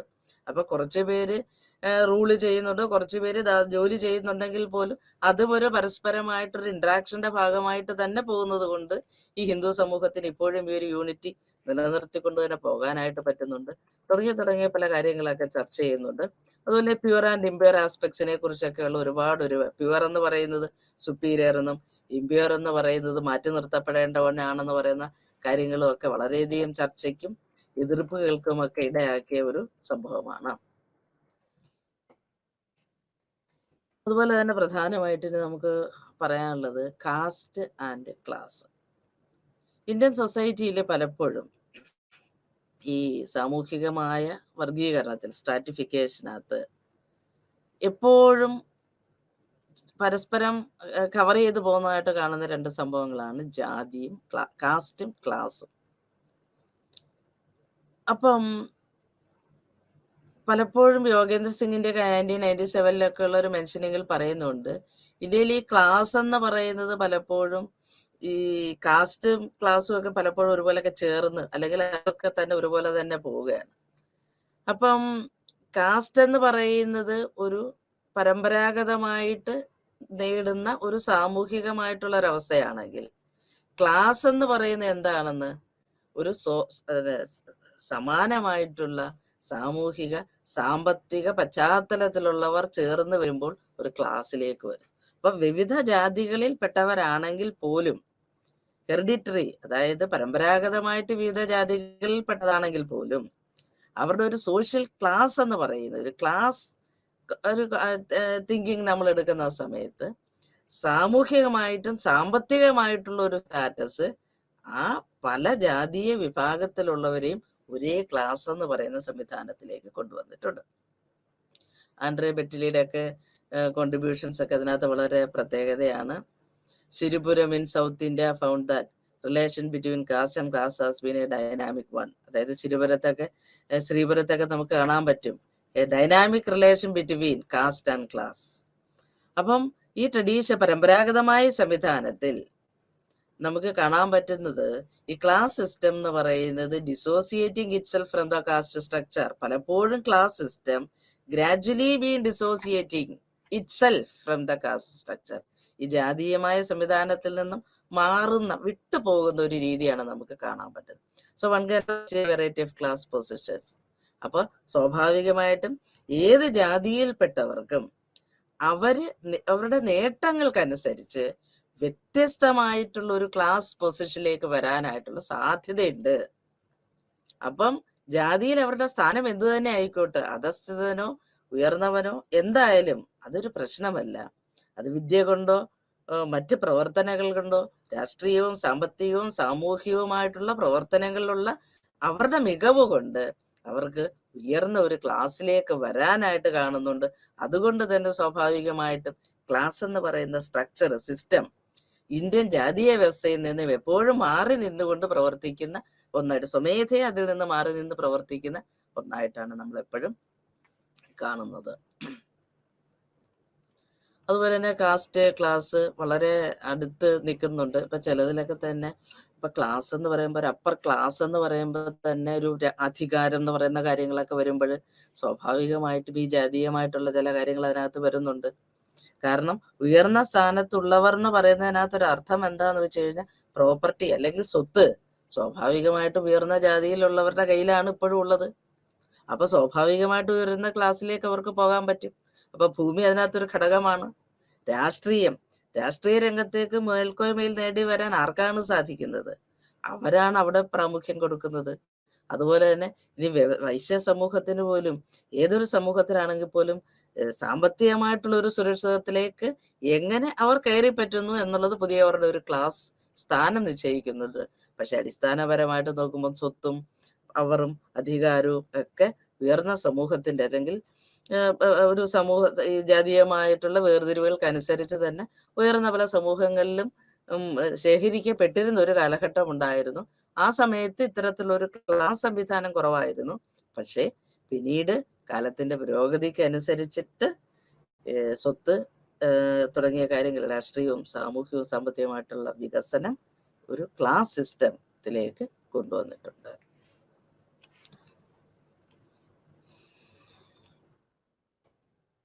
ഇനി നമുക്ക് പറയാനുള്ളത് ജാജ്മാനി സിസ്റ്റത്തെ കുറിച്ചാണ്. ജാജ്മാനി ഇന്ത്യൻ സോഷ്യൽ ആന്ത്രോപോളജിയിൽ വില്യം വൈസറാണ് 1930 അദ്ദേഹത്തിന്റെ ഹിന്ദു ജാജ്മാനി സിസ്റ്റം, അതായത് ഉത്തർപ്രദേശിലുള്ള വില്ലേജേഴ്സിനെ കുറിച്ചുള്ള അദ്ദേഹത്തിന്റെ പഠനത്തിൽ നിന്നും അദ്ദേഹം കണ്ടെത്തിയതാണ്. അതായത് എങ്ങനെയാണ് വ്യത്യസ്ത ജാതിക്കാർ പരസ്പരം ഇടപെടുന്നത്, വ്യത്യസ്ത ജാതിക്കാർ പരസ്പരം എങ്ങനെ ഇടപെടുന്നു, അതായത് ഇത് പ്രൊഡക്ഷൻ ആയിക്കോട്ടെ, അത് നിർമ്മാണത്തിനായിക്കോട്ടെ, ഇനി സാധനങ്ങളുടെ ക്രയവിക്രയത്തിനായിക്കോട്ടെ, ജോലികളുടെ സർവീസിന്റെ ക്രയവിക്രയമായിക്കോട്ടെ. അപ്പം ചെറിയ വ്യത്യാസങ്ങളൊക്കെ ഉണ്ടെങ്കിൽ പോലും ഇന്ത്യയിൽ മൊത്തത്തിൽ ഈ സംവിധാനമുണ്ട് എന്നാണ് നമ്മുടെ വില്യം വൈസർ 1937 നടത്തിയ പഠനത്തിൽ നിന്നും ഈ ജാജ്മാനി സിസ്റ്റത്തെ കുറിച്ച് കണ്ടെത്തിയത്. ഇപ്പൊ ഒരു അഗ്രികൾച്ചർ സിസ്റ്റത്തിനെ കുറിച്ച് പറയുമ്പോൾ ഒരു പ്രൊഡക്ഷൻ, അതിന്റെ നിർമ്മാണം, കൃഷി, അതുപോലെ തന്നെ നിർമ്മിക്കപ്പെട്ട കൃഷി വസ്തുക്കൾ, അതായതെങ്കിൽ നമ്മുടെ ഗ്രെയിൻസ്, ധാന്യങ്ങളൊക്കെ, ഈ ഗുഡ്സ് ഒക്കെ നമുക്ക് മറ്റു സ്ഥലങ്ങളിലേക്ക് എത്തിക്കണം, വ്യവഹാരം ചെയ്യണം, അതിനു വേണ്ടുന്ന ജോലികൾ ധാരണമുണ്ട്. അപ്പൊ ജാജ്മാനി സിസ്റ്റത്തിനകത്ത് ലാൻഡോയിങ് ഹൈ കാസ്റ്റ് ഗ്രൂപ്പാണ് സ്വത്ത് ഉള്ളത്. അതായത് ഈ ഭൂമി ജന്മി എന്ന ഒരു വ്യവസ്ഥിതിയിൽ ഈ ഭൂമി കൈകാര്യം ചെയ്യുന്ന, അല്ലെങ്കിൽ ഭൂമി ആരുടെയാണോ സ്വന്തമായിട്ടുള്ളത്, അത് ലാൻഡ് ഓണേഴ്സ് ആണ്. അവർ ഉയർന്ന ജാതിയിൽപ്പെട്ടവർ തന്നെ ആയിരുന്നു. അതുകൊണ്ട് തന്നെ ഒക്യുപ്പേഷണൽ കാസ്റ്റ് എന്നുള്ള ഉയർന്ന ഹൈ ഒക്യുപ്പേഷണൽ കാസ്റ്റ് എന്ന് പറയുന്ന ഒരു ഗ്രൂപ്പില് അപ്പൊ സ്വത്ത് കാര്യങ്ങളൊക്കെ ഇരിക്കുന്നത്. ജാജ്മാനി സിസ്റ്റത്തില് ഇവിടെ സ്വത്ത് കയ്യിലിരിക്കുന്നവർക്ക് മാത്രം ഒന്നും വിചാരിച്ചാൽ കാര്യങ്ങൾ നടക്കില്ല. ഈ സ്വത്തിനകത്ത്, അല്ലെങ്കിൽ ഒരു കൃഷിഭൂമിയിൽ പ്രൊഡക്ഷൻ ഉണ്ടാകണമെന്നുണ്ടെങ്കിൽ ജോലി ചെയ്യാൻ ആൾക്കാരുണ്ടാവണം, നല്ല പ്രൊഡക്ഷൻ. ലാൻഡ് ഒരിക്കലും നമുക്ക് പ്രോഡക്ട്സ് തരില്ല. അപ്പൊ ലാൻഡിൽ പൊന്നു വിളയണമെന്നുണ്ടെങ്കിൽ കൃഷിക്കാരൻ ഉണ്ടാവണം. ഇനി കൃഷിക്കാരൻ ഉണ്ടായാൽ മാത്രം പോരാ, അങ്ങനെ ഉണ്ടാക്കിയെടുക്കുന്ന ധാന്യത്തിന് ക്രയവിക്രയം ചെയ്യാനും മറ്റു സ്ഥലങ്ങളിലേക്ക് എത്തിക്കാനും അതിനെ സംരക്ഷിക്കാനും ഒക്കെ സംവിധാനങ്ങൾ വേണം. അപ്പൊ എന്ത് പറ്റുന്നു, ലോവർ കാസ്റ്റ് ഗ്രൂപ്പ്, അതായത് കാർപ്പൻറ്റർ, ബാർബർ, സീപ്പർ, മറ്റ് കർഷകര്, അഗ്രികൾച്ചർ, അങ്ങനെയുള്ള കൃഷിക്കാര്, ഫാർമേഴ്സ് തുടങ്ങിയവരുടെ എല്ലാം സഹായം ഉണ്ടെങ്കിൽ മാത്രമാണ് ഈ പറയുന്ന ഹൈ കാസ്റ്റ് ലാൻഡ് ഓണിങ് ഫാമിലീസിന് ഈ സർവീസുകൾ കിട്ടുന്നുണ്ട്. അപ്പം ജന്മി അല്ലെങ്കിൽ ഉയർന്ന സമൂഹത്തിൽപ്പെട്ടവർക്ക് ഈ പറയുന്ന സർവീസുകൾ ലോവർ കാസ്റ്റുകളിൽ നിന്നും ധാരാളമായിട്ട് കിട്ടുന്നുണ്ട്. അപ്പൊ സ്വാഭാവികമായിട്ടും ഇവർക്ക് സർവീസുകൾ ഇവർക്ക് കൊടുക്കുമ്പോൾ ഇവർ എന്ത് കൊടുക്കുന്നു, അവർക്ക് ജോലിക്ക് കൂലി, വേതനം കൊടുക്കുന്നു. അതായത് economic, social and ritual ties between different caste group. അപ്പം ഒരു സ്ഥലത്ത് കൊടുക്കുന്ന ഒരു സർവീസ് എന്ന് പറയുന്നത് അവർക്കൊരു ഇൻകം ഏൺ ചെയ്യാനായിട്ട് സാധിക്കും. ഈ സിസ്റ്റത്തില് കുറച്ച് പേര് അപ്പം പാട്രൺസ് ആവുന്നു, സർവീസ് കാസ്റ്റ് ആവുന്നു. അപ്പം traditional association with an occupation ഉണ്ടെങ്കിൽ പോലും interdependent on each other for securing multiple services. ഇപ്പം ഒരു ശൂദ്ര വിഭാഗത്തിലുള്ളവർ കൃഷി ചെയ്യുന്നു അല്ലെങ്കിൽ മറ്റു കാര്യങ്ങൾ ചെയ്യുന്നു എന്ന് പറയുമ്പോൾ അവർക്കത് ചെയ്യാനുള്ള ഒരു സംവിധാനത്തിലേക്ക് പോകുമ്പോഴാണ് അവർക്ക് അതിൻ്റെ ഉള്ള ഇൻകം ലഭിക്കുക. അപ്പൊ അത് ഇന്റർ ഡിപ്പെൻഡന്റ് ആണ്. അപ്പൊ ലാൻഡ് ഓണിങ് ഗ്രൂപ്പുമായിട്ട് അവർ ബന്ധപ്പെടുന്നു, അപ്പോഴവർക്ക് ഇൻകം ലഭിക്കുന്നു. അപ്പം ഈ ഇത്തരത്തിലുള്ള സർവീസുകൾ കൊടുക്കുന്ന ജാതികളെ കാമിൻസ് എന്ന് വിളിച്ചിരുന്നു. ഇനി മറ്റുള്ളവരാൽ സർവീസ് ചെയ്യപ്പെട്ടുകൊണ്ടിരുന്ന അല്ലെങ്കിൽ സേവനങ്ങൾ സ്വീകരിച്ചുകൊണ്ടിരുന്ന ഗ്രൂപ്പ് അല്ലെങ്കിൽ ആ വിഭാഗത്തിന് ജാജ്മാൻസ് എന്ന് വിളിച്ചു. അപ്പൊ സ്വാഭാവികമായിട്ടും ഇങ്ങനെയുള്ള സർവീസുകൾ കൊടുക്കുമ്പോൾ സർവീസിങ് കാസ്റ്റിന് എന്ത് കിട്ടുന്നുണ്ട്, പണമായിട്ടോ ധാന്യമായിട്ടോ വസ്ത്രമായിട്ടോ മറ്റ് അനിമൽ പ്രോഡക്ട്സ് ആയിട്ടുള്ള പാലോ തൈരോ നെയ്യോ ഒക്കെ ആയിട്ടൊക്കെ അവർക്ക് കിട്ടിക്കൊണ്ടിരുന്നു. അതുപോലെ രാജ്പുത്തില് Bhumihar and Jat are the patron caste in the north and Reddy and Lingayat in the south. അപ്പൊ service caste comprise barber, carpenter, blacksmith, washman, leather worker ഒക്കെയാണ് സർവീസ് കാസ്റ്റുകളായിട്ട് വന്നത്. അപ്പം റിലേഷൻഷിപ്പ് ഈ ജാജ്മാനി സിസ്റ്റത്തിനകത്ത് jajmani was permanent and hereditary. അപ്പൊ ഇവരുടെ ബന്ധങ്ങൾ, ഇവരൊരു കൂട്ടമാണ്. ഉയർന്ന കാസ്റ്റും താഴ്ന്ന കാസ്റ്റുകളും വിവിധ തരത്തിലുള്ള എല്ലാ ജാതീയമായ വേർതിരിവുകൾ ഉണ്ടെങ്കിലും അവർ പരസ്പരം ചേർന്നുകൊണ്ട് പരസ്പര പൂരകങ്ങളായി പ്രവർത്തിച്ചുകൊണ്ട് ഒരു പ്രൊഡക്ഷനിലേക്ക് പോകുന്നു. അപ്പൊ ഒരു വില്ലേജ് എന്ന് അല്ലെങ്കിൽ ഒരു ഗ്രാമം എന്ന് ചിന്തിക്കുമ്പോൾ ഈ പറയുന്ന ഉയർന്ന ജാതീയമായിട്ടുള്ള സ്ഥാനമുള്ളവരും അല്ലാത്തവരും എല്ലാം അതിനകത്തുണ്ട്. അപ്പം അവര് പരസ്പരം സേവിച്ചുകൊണ്ട് അല്ലെങ്കിൽ ഇവർക്ക് വേണ്ടുന്ന കാര്യങ്ങൾ കൊടുത്തുകൊണ്ട് പരസ്പരം ഒരു കൂട്ടായ്മ, അതാണ് ഈ ഇന്ത്യൻ ഹിന്ദു സമൂഹത്തിന്റെ ഒരു യൂണിറ്റി എന്ന് പറയുന്നതും, അല്ലെങ്കിൽ ഇത്തരം ഒരു എക്സിസ്റ്റൻസ് ഉണ്ടായത് തന്നെ ഈ പരസ്പരമുള്ള ഒരു പൂരകത്വമാണ്, അല്ലെങ്കിൽ പരസ്പരം അങ്ങോട്ടും ഇങ്ങോട്ടും ചെയ്തു കൊടുക്കാനുള്ള ഒരു സംവിധാനമാണ് ഇതിനകത്ത് കാര്യമെന്നാണ് പറയുന്നത്. അതുകൊണ്ട് തന്നെ land owing higher cast families താഴ്ന്ന ജാതിയിൽ നിന്നും സർവീസ് സ്വീകരിക്കുമ്പോൾ തിരിച്ച് അവരെന്ത് കൊടുക്കുന്നു? ധാന്യങ്ങളും പണവും അവർക്ക് കൊടുത്തുകൊണ്ടിരുന്നു. ഈ കഴിഞ്ഞ കാലങ്ങളിലൊക്കെ യാജമാനിക്കൊക്കെ ഒരുപാട് മാർഗം വന്നു, വ്യത്യാസങ്ങളൊക്കെ വന്നു. പിന്നെ ഇതിനകത്തൊക്കെ ഈ കാസ്റ്റുകള് തന്നെ സംവിധാനത്തിനപ്പുറത്തേക്ക് ഒരു കൂട്ടായ്മയായിട്ട് ഒരു കോൺട്രാക്ച്വൽ പിന്നെ ഒരു ജോലി ദിവസ വേതന കൂലി പോലെയുള്ള ഒരു കാര്യമൊക്കെ അതിനകത്തേക്ക് വന്നു. കാര്യങ്ങളും കൊടുക്കുന്നവരും സർവീസസും ബയേഴ്സും ഒക്കെ ആയിട്ട് മാറി. അപ്പൊ ക്യാഷ് എക്കണോമി എന്ന് പറയുന്നൊരു കാര്യങ്ങളൊക്കെ വന്നു. അപ്പൊ ടൗണും സിറ്റീസും ഒക്കെ, അതായത് മോഡേണൈസേഷന്റെ ഇൻഡസ്ട്രിയലൈസേഷന്റെ ഭാഗമായിട്ട് ടൗൺഷിപ്പുകളും സിറ്റീസും ഒക്കെ വന്നു. അപ്പൊ ഒക്യുപേഷണൽ കാസ്റ്റ് അവരെവിടേക്ക് പോയി? സിറ്റികളിലേക്ക് പോയി. അപ്പൊ കൂടുതൽ അവസരങ്ങൾ തേടി അവരങ്ങോട്ടൊക്കെ പോയി.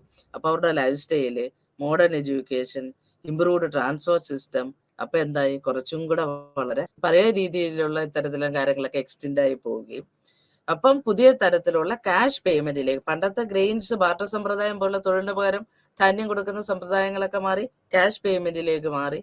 അപ്പൊ കാസ്റ്റ് സിസ്റ്റത്തിന് മാറ്റം വന്നു കഴിഞ്ഞു.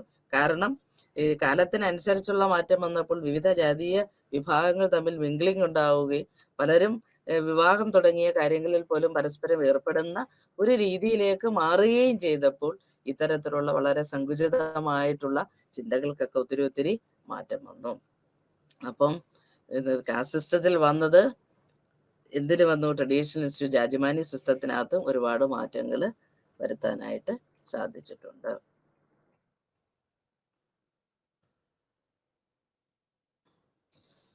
ഇനി നമുക്ക് ഇതിന് പറയാനുള്ളത്, ഇപ്പൊ കാസ്റ്റ് സിസ്റ്റത്തിന് നമ്മൾ വളരെ റിജിഡ് ആയിട്ടാണെന്ന് അവരെ കുറിച്ച് നമ്മൾ ഒരു റിജിഡ് സംവിധാനമാണ് പറയുന്നത്, ഒരു ക്ലോസ്ഡ് സിസ്റ്റം, അതായത് ഒരു ക്ലോസ്ഡ് സിസ്റ്റം ആയിട്ടാണ് അതിനെ പറയുന്നത്. അപ്പൊ അതുകൊണ്ട് അതിനകത്തൊരു മൂവ്മെന്റിനോ അല്ലെങ്കിൽ ഒരു മൊബിലിറ്റിക്കോ ഒന്നും ഒരു സാധ്യത ഇല്ലാത്ത ഒരു സംവിധാനമാണെങ്കിൽ പോലും സോഷ്യൽ മൊബിലിറ്റി എന്ന് പറയുന്ന ഒരു പ്രോസസ്സ്, അതായത് സോഷ്യൽ മൊബിലിറ്റി എന്ന് വെച്ചാൽ ഒരു ഇൻഡിവിജ്വൽസ് മൂവ് ചെയ്യാണ്, ഒന്നേ മുകളിലേക്ക് പോകും. ഇപ്പൊ ഒരു ക്ലാസ് സിസ്റ്റം വരികയാണെങ്കിൽ ഇന്ന് ചിലപ്പോൾ ലോവർ ക്ലാസ്സിൽ ഇരിക്കുന്ന ഒരാളായിരിക്കും, പക്ഷെ അടുത്ത സമയങ്ങളിലായിട്ട് അയാൾക്കുണ്ടാകുന്ന അച്ചീവ്മെന്റ്സ് അനുസരിച്ച് ഒരു അപ്പർ ക്ലാസ്സിലേക്ക് പോകും. ചില നഷ്ടങ്ങൾ വരുമ്പോൾ വീണ്ടും ഡൗൺ.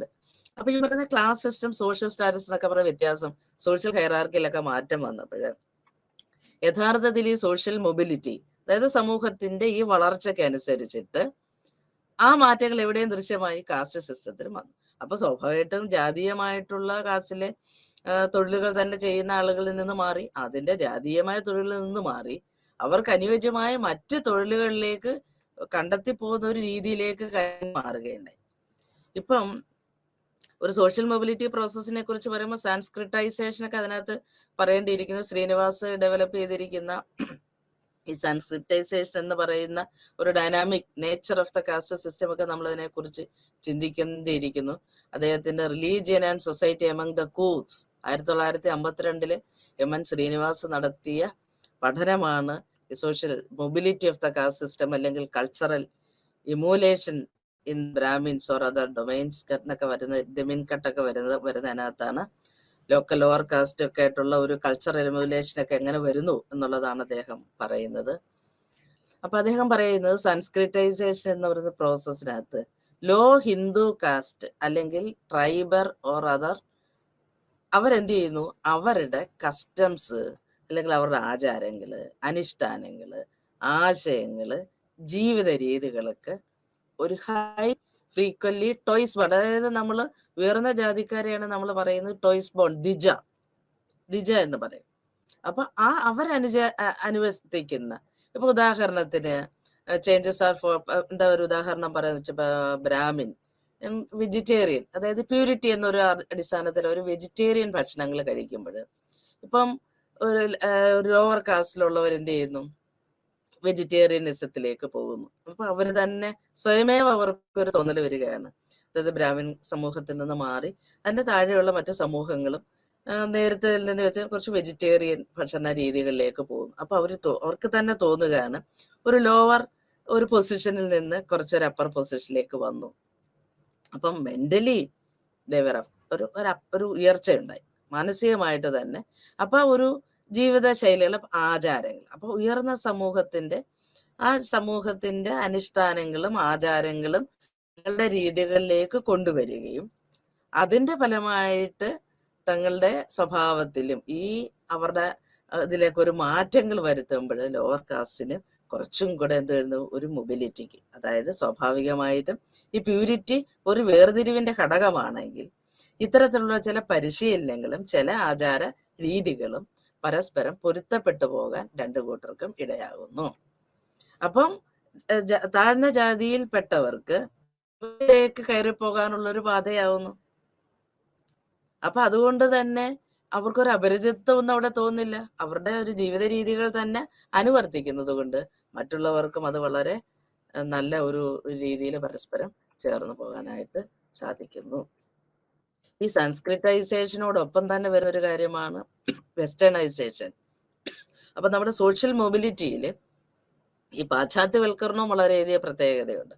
അപ്പൊ പ്രധാനമായിട്ടും വിദ്യാഭ്യാസപരമായിട്ടുള്ള മാറ്റങ്ങൾ, ഇൻസ്റ്റിറ്റ്യൂഷൻ ഇന്നോവേഷൻസ് ഇൻ ഇന്ത്യ, അതായത് ഒരു പൊളിറ്റിക്കലായാലും സാംസ്കാരികമായിട്ടുള്ള ഒരു കാര്യങ്ങളിലൊക്കെ പ്രത്യേകിച്ച് ഒരു ബ്രിട്ടീഷ് അധിനിവേശത്തിന്റെ ഭാഗമായിട്ടുള്ള ഈ മാറ്റങ്ങൾ സ്വാഭാവികമായിട്ടും ഒരു ശാസ്ത്രീയവും സാങ്കേതികവും വിദ്യാഭ്യാസപരവുമായിട്ടുള്ള ധാരാളം സംവിധാനങ്ങൾ ഉണ്ടാവുകയും അത് നമ്മളുടെ ഒരു ദേശീയ ബോധമുയർത്തുകയും ഒരു പുതിയ രാഷ്ട്രീയ സംസ്കാരത്തിനും ഒരു നേതൃത്വ പാഠവത്തിനും ഇടയാവുകയുണ്ടായി.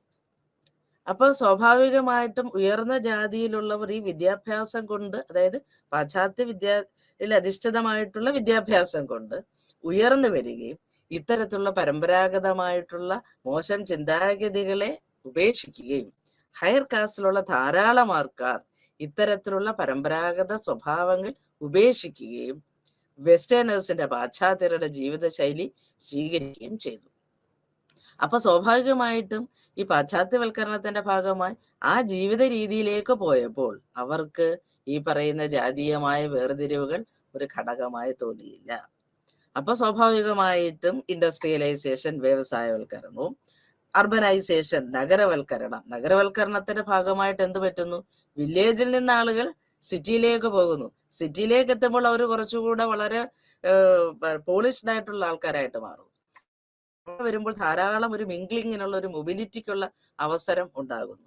അപ്പം വ്യത്യസ്ത ജാതീയമായിട്ട് പലതരം തൊഴിലുകൾ ഏർപ്പെട്ടിരുന്നവർ ഒരേ സ്ഥാപനത്തിൽ, അതായത് വ്യവസായവൽക്കരണത്തിന്റെ ഭാഗമായി ഒരേ തൊഴിലിൽ ഉയർന്ന ജാതിയിലുള്ളവനും താഴ്ന്ന ജാതിയിലുള്ളവനും ഒരുമിച്ച് പ്രവർത്തിക്കുന്ന ഇടങ്ങൾ ഉണ്ടാവുകയും ജീവിതത്തിന്റെ വരുമാനം നേടുന്നതിന് വേണ്ടി ഒരുമിച്ച് പ്രവർത്തിക്കേണ്ടി വരുമ്പോൾ ഒരു ഒക്യുപ്പേഷണൽ ജോലി സംബന്ധമായിട്ടുള്ള ഒരു മൊബിലിറ്റി ഉണ്ടാകുന്നു.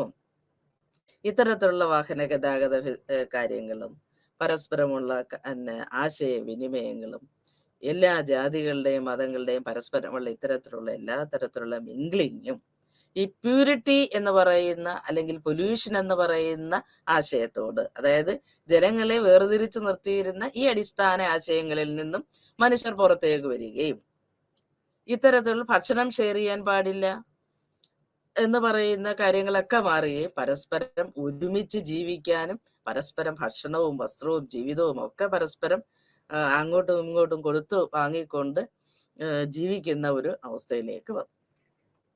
അപ്പൊ അത് മാറ്റമായി. അപ്പം നഗരവൽക്കരണം, അതുപോലെ തന്നെ നഗരങ്ങളുടെ വളർച്ച, അപ്പൊ സ്വാഭാവികമായിട്ടും ഈ കാസ്റ്റ് സിസ്റ്റത്തിന്, ജാതീയമായ സംവിധാനത്തിന്, അതിന്റെ അടിസ്ഥാനപരമായിട്ടുള്ള ഒരു സംവിധാനത്തിൽ മുന്നോട്ട് പോകാൻ പറ്റാത്തൊരു സിറ്റുവേഷൻ വന്നു. അപ്പൊ പരസ്പരമുള്ള ആ ഒരു വെറുക്കലുകളും ഒക്കെ മാറി, സെക്കുലറിസം കൂടുതൽ നല്ല രീതിയിൽ വന്നു. അപ്പൊ സ്വാഭാവികമായിട്ടും ഇത്തരത്തിലുള്ള ജാതീയമായ ചിന്തകൾ ഇല്ലാതെ വരികയും സ്വാഭാവികമായിട്ടും ഈ തരത്തിലുള്ള migration, Brahmins to towns, the non Brahmins refuse to show same respect to them which they showed before. ഇനി നോൺ ബ്രാഹ്മിൻസ് ആയിട്ടുള്ളവര് പണ്ട് കൊടുത്തോണ്ടിരുന്ന ബഹുമാനമൊന്നും കൊടുക്കാനായിട്ട് തയ്യാറായില്ല. കാരണം വിദ്യാഭ്യാസപരമായിട്ടും സാമ്പത്തികമായിട്ടും ഉയർന്ന ക്ലാസ്സിലേക്ക് വന്നുകൊണ്ടിരുന്ന നോൺ ബ്രാഹ്മിൻസ് നേരത്തെ കൊടുത്തിരുന്ന ജാതീയമായ മേൽക്കോയ്മകൾക്കെതിരെ പ്രവർത്തിക്കാൻ തുടങ്ങി, എതിർക്കാൻ തുടങ്ങിയപ്പോൾ ഇത്തരത്തിലുള്ള ഇന്റർകാസ്റ്റ് ഈറ്റിങ്ങും ഡ്രിങ്കിങ്ങും ഒക്കെ വന്നു. അപ്പൊ എല്ലാവരും ഒരു ഇൻഡസ്ട്രിയൽ സിറ്റിയില് അല്ലെങ്കിൽ ഇതൊരു ഇൻഡസ്ട്രിയൽ ഫെസിലിറ്റിയില് ഒരേ ക്ലാസ്സിൽപ്പെട്ട വിവിധ ജാതീയരാണെന്ന് പറഞ്ഞിട്ട് കാര്യമില്ല. ഒരേ ക്ലാസ്സിൽപ്പെട്ട ആൾക്കാരുടെ കൂട്ടായ്മകളിലേക്ക് ഭക്ഷണം കഴിക്കാനും കൂട്ടുകൂടാനും അവധിക്കാലം ചെലവഴിക്കാനും ഒക്കെ ഒരുമിച്ച് പ്രവർത്തിക്കാനായിട്ട് വന്നു. അപ്പൊ സ്വാഭാവികമായിട്ട് അവരുടെ ബ്രാഹ്മണ സമൂഹത്തിന്റെ സുപ്പീരിയോറിറ്റിക്ക് ഒരു ചലഞ്ച് നേരിട്ടു. അപ്പൊ ആ ഒരു ഡോഗ്മാറ്റിക് ആയിട്ടുള്ള ഒരു കണ്ടീഷനിൽ, അതായത് ജന്മം കൊണ്ടുണ്ടായിരുന്ന ആ ഒരു ഡോഗ്മ വീണ്ടും മുന്നോട്ട് കൊണ്ടുപോകാൻ പറ്റാത്ത അവസ്ഥ അതൊരു അതൊരു പഴയ ഒരു കാര്യമായിട്ട് തന്നെ മാറുകയും ഏകദേശം എല്ലാവരും ഒരേ രീതിയിലേക്ക് വരുന്ന ഒരു സംവിധാനമാണ്. ഇനി ഇൻഡസ്ട്രിയലൈസേഷനും നഗരവൽക്കരണം, അതായത് വ്യവസായവൽക്കരണത്തിനും നഗരവൽക്കരണവും കൂടാതെ തന്നെ സ്വാതന്ത്ര്യാനന്തര ഭാരതത്തിൽ ഉണ്ടായിട്ടുള്ള കാര്യങ്ങളും ഈ ജാതീയ സംവിധാനത്തെ തകർക്കുകയുണ്ട്. എന്നാലും ഇപ്പോഴും നമുക്ക് അതിനെക്കുറിച്ച് പറയേണ്ടത് നമ്മുടെ രാജ്യത്തിന്റെ പല ഭാഗത്തു നിന്ന് വരുന്ന പല വാർത്തകളും ശ്രമിക്കുമ്പോഴും വളരെ ജാതീയമായ വേർതിരിവുകളും അരക്ഷിതാവസ്ഥയും ഇന്നും നമുക്ക് പത്രത്താളുകളിലൂടെ പലതും വായിക്കാനും കേൾക്കാനും സാധിക്കുന്നുണ്ടെങ്കിൽ പോലും രാഷ്ട്രീയപരമായിട്ടും സാമ്പത്തികമായിട്ടും വിദ്യാഭ്യാസപരമായിട്ടും കൂടുതൽ ഔന്നത്യമുണ്ടായ ഒരു സമൂഹത്തിൽ എപ്പോഴും ഇത്തരത്തിലുള്ള കാര്യങ്ങൾക്ക് കുറവ് വരുന്നതായിട്ട് നമുക്ക് കാണാൻ പറ്റുന്നുണ്ട്. പിന്നെ പല സാമൂഹികവും മതപരവുമായിട്ടുള്ള പല മൂവ്മെന്റ്സുകൾ അതൊക്കെ പലപ്പോഴും ആധുനിക വിദ്യാഭ്യാസത്തിന്റെ ഫലമായിട്ടും പ്രൊഫഷന്റെ ഫലമായിട്ടും ഒക്കെ ഉണ്ടാകുന്ന ഈ ഒരു മൊബിലിറ്റി, ഈ സാമ്പത്തികമായിട്ട് അങ്ങനെയുള്ള പല കാര്യങ്ങളും ഒരു സോഷ്യൽ മൊബിലിറ്റിക്ക് ഇടയാക്കി. അപ്പൊ സ്വാഭാവികമായിട്ടും ആ കാസ്റ്റ് ഒരു ചട്ടക്കൂടിന് വളരെയധികം ഇടിവ് സംഭവിക്കുകയും വളരെ ഒരുമയോടുകൂടി ആൾക്കാർ മുന്നോട്ട് പോകുന്ന മാറ്റങ്ങളും നമ്മുടെ നാട്ടിൽ നമുക്ക് കാണുവാനായിട്ട് പ്രത്യേകിച്ചും അതിനകത്ത് എടുത്ത് പറയേണ്ടുന്ന ഒരു കാര്യം, ഇതൊക്കെ പ്രധാനമായിട്ടും നമ്മുടെ സാങ്കേതികമായ മേഖലകളിലുണ്ടായ വികാസവും ആധുനിക വിദ്യാഭ്യാസവും. അപ്പം വിവിധ ജാതീയ സമൂഹങ്ങളിൽ നിന്നും ധാരാളം ആൾക്കാര് ഒരുമിച്ച് വന്ന് പഠിക്കുന്ന വിദ്യാഭ്യാസ സമ്പ്രദായത്തിലേക്കും സ്ഥലങ്ങളിലേക്കും പോവുകയും ഇത്തരത്തിലുള്ള ഒരു ആചാരപരവും പരമ്പരാഗതവും ഹൈറാർക്കിക്കലുമായിട്ടുള്ള ഒരു സ്ട്രക്ചറും ഈ ജാതീയ ചിന്തകളും ഒക്കെ അതിൽ നിന്നും മാറി മനുഷ്യന്റെ ഒരു ഒരുമയിലേക്ക് അത് ഒരു നല്ല ഒരു നവോത്ഥാനത്തിന് കാരണമാവുകയും ചെയ്തു. അതുപോലെ തന്നെ പിന്നെ കുടുംബത്തിന് അല്ലെങ്കിൽ വിവാഹ കാര്യങ്ങളിലൊക്കെ പലപ്പോഴും എൻഡോഗാമി ഭയങ്കര കാര്യമായിട്ടൊക്കെ ഉണ്ടായിരുന്നെങ്കിലും പിന്നീട് നമുക്ക് മനസ്സിലായി കാസ്റ്റുകൾ സബ് കാസ്റ്റിൽ നിന്ന് മാത്രമല്ല ഉയർന്ന കാസ്റ്റുകളിൽ നിന്നും ലോവർ കാസ്റ്റുകളിൽ നിന്നും ഒക്കെ കല്യാണം കഴിക്കുന്ന ഒരു സംവിധാനങ്ങൾ വന്നു.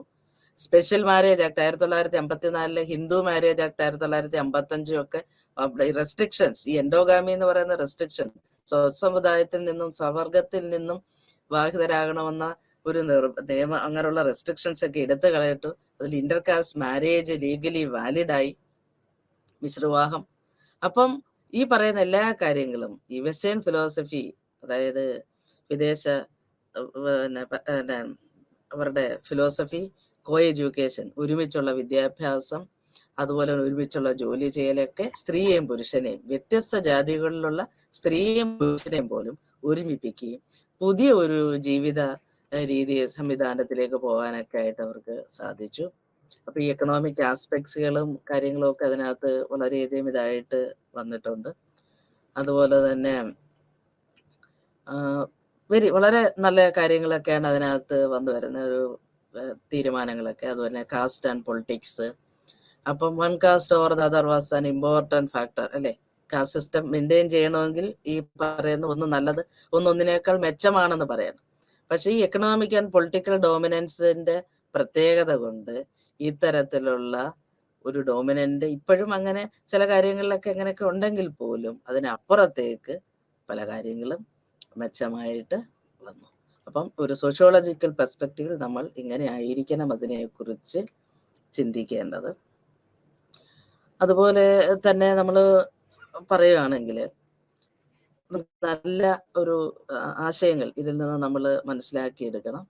അപ്പം ഈ ക്ലാസ് നിങ്ങൾക്ക് വളരെ ഉപകാരപ്രദമായിരിക്കും എന്ന് ഞാൻ കരുതുന്നു. നന്ദി.